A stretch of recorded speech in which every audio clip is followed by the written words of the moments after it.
we'll find a way, because there are so many of us. There's such a big business out there. There's a thing called the hobby lobby, which people, which is a very, very strong thing.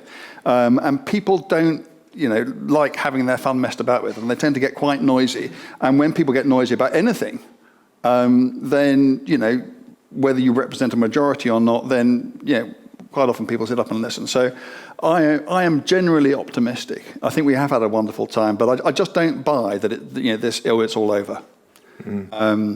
I also think that EVs, whatever our reservations about it. You think about the EV, the first production EV came out in 2009, the Nissan Leaf, which was 14 years ago? Yeah.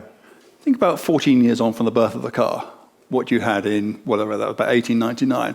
Well, it wouldn't have had air in its tires, and it wouldn't have had a steering wheel. So we are still so young, that whole thing. And, the technology will advance. They will get lighter, they will get smarter, they will become more entertaining, they will be more fun to drive. Fun cars will continue. We will all still be able to go out there for as long as we want to and enjoy driving cars. It may not be the same cars, it may not be in the same way. Horses. You remember horses? People don't. That's the thing. Cars came along and people stopped using horses as public transport. But people still enjoy riding horses. There are a number of them out there. My only concern is that it becomes a thing that, that you need to be quite wealthy to be able to enjoy. And I think that is a concern. And again, I think the horse analogy works well there.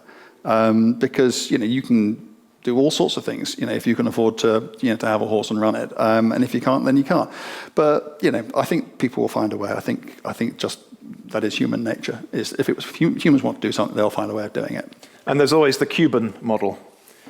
If we're not excited by the cars that we can buy, we can keep the cars that we've got going. And there are plenty of those. Yeah.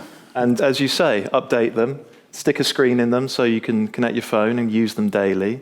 I think there's going to be a little industry around that. And it's not going to be crazy six-figure cars. I think people are going to start taking real-world cars like 996, 911s and E46 M3s and putting modern comms in them and refreshing them so you feel like you're driving a new modern car, but it's still an E46 M3. It's still got a blinding engine.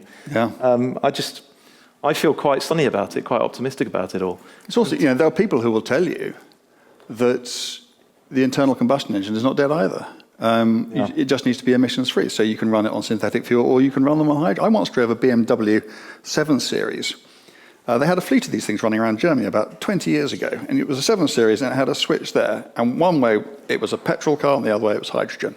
And you literally just turned the switch and it just put a different fuel through the engine. It wasn't very efficient, and storing the hydrogen at the sort of temperature that was required and under the sort of pressure that was required wasn't easy. But that's what technology is for, isn't it? So I'm not even convinced that the internal combustion engine has had it, and that cars will just have to have manufactured noises and everything else, because I still think there's a good chance that in one way or another they'll live on.